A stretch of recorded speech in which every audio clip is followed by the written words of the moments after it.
Bonjour, bonjour. J'aimerais tourner une petite vidéo très rapidement. Vous demander de la partager, de vous abonner évidemment pour ceux que c'est pas, pour qui ce n'est pas encore fait.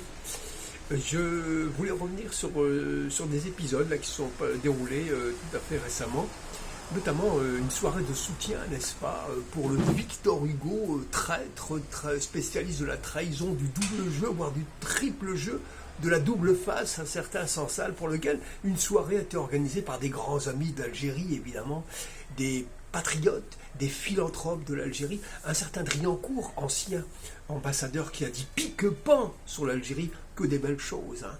Et alors il était dans cette soirée-là, pour Sansal évidemment, pour rendre hommage et demander la libération du Balzac de Pacotille. Et à ses côtés, il y avait d'autres amoureux de l'Algérie, qu'on pourrait appeler aussi des radins ou des traîtres. Un certain Saad Saadi. Saad Saadi, alors opposant, ou dedans, ou dehors, mais surtout amateur d'Idrimen, de Sordien, de Flous.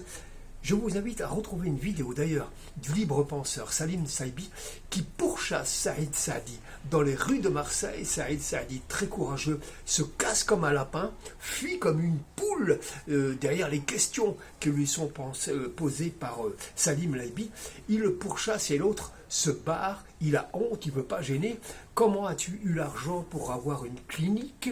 Pourquoi tes enfants étudient aux États-Unis alors que tu prétends, tu accuses des autres d'envoyer leurs enfants étudier à l'étranger alors que ton propre fils va à l'étranger? En fait, il dit beaucoup de choses et puis il fait allusion que peut-être aussi la corruption, comme un certain Boucheroleb, lui aussi aurait touché pas mal d'oseille, ça et là. Allez voir cette vidéo, si vous la retrouvez. Elle dit beaucoup de choses sur ce soi-disant opposant, ce zarmatique opposant.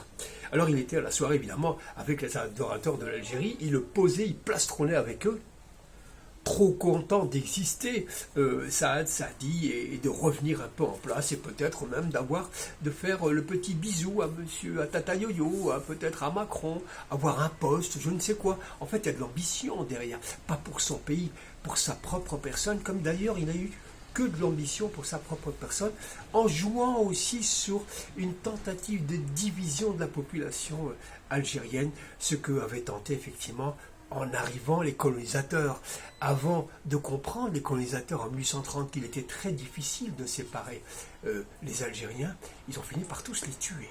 Voilà. Et donc ça dit un peu dans ce terrain-là, un peu mesquin, dans ces sables mouvants. Alors la propagande anti-algérienne se poursuit.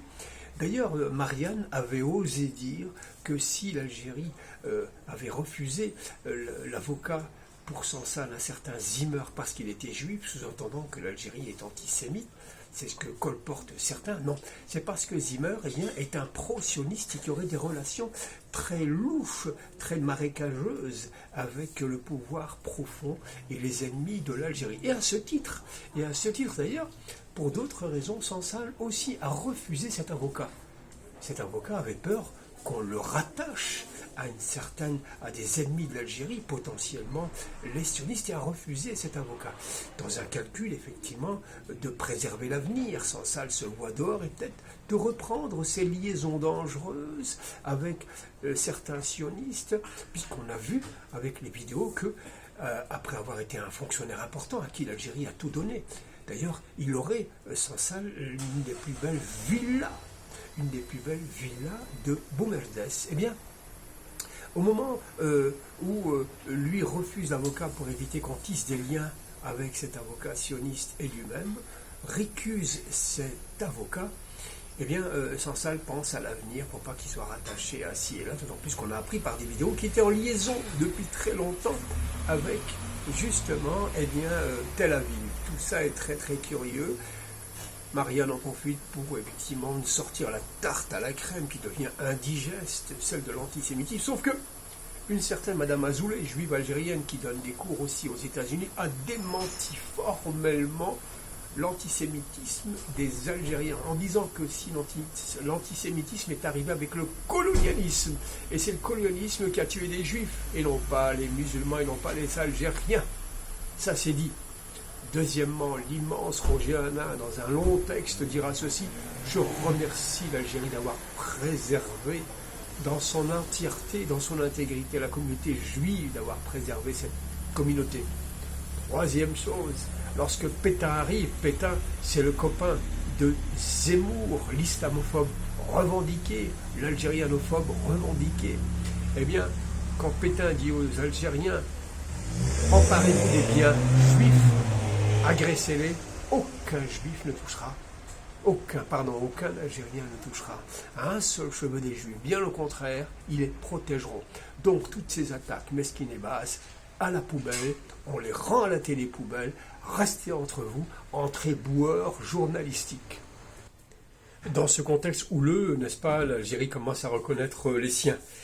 Il commence à se montrer de plus en plus ces opportunistes, je dirais même pas des vendus à l'ennemi, ces opportunistes, ces résistants de la 25e heure, ces pseudo-intellectuels qui viennent ça et là, des voleurs revendiqués, enfin visibles comme Sifawi qui vole 300 000 € au fonds Marianne et qui est invité ça et là. Daoud qui prétend défendre la littérature, la liberté, la femme, alors qu'il est le premier à avoir tabassé sa femme, d'avoir volé, violé l'histoire d'une autre Algérienne pour se faire mousser dans les merdias de droite et d'extrême droite, et d'autres évidemment qui viennent effectivement se rajouter à l'immense clique des gens sans visage, finalement, sans aucune dignité et sans parole. Je reviendrai sur certains faits, plus précisément les débuts du prétendu écrivain Sansal et les débuts de sa collaboration avec les ennemis de l'Algérie. Tout ça confond, et je pense que dès le début, on avait pensé à lui fabriquer un masque d'écrivain pour mieux pouvoir le protéger et de pouvoir, comme les autres, ses frères d'armes ou de trahison, leur préparer effectivement un beau costard de victimes.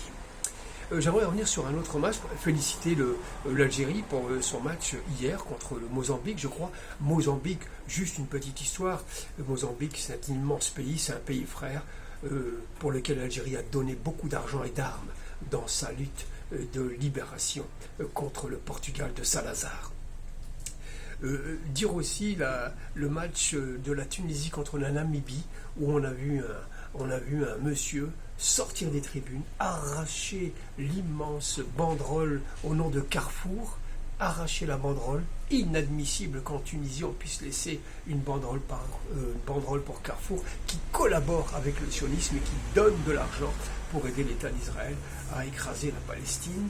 D'ailleurs, ce supporter tunisien va prendre la banderole, il va la poser au sol et il va mettre à côté le drapeau palestinien pour montrer effectivement l'ambiguïté, la contradiction de cette banderole.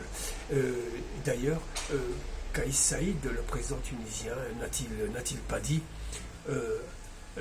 la normalisation avec Israël est une trahison.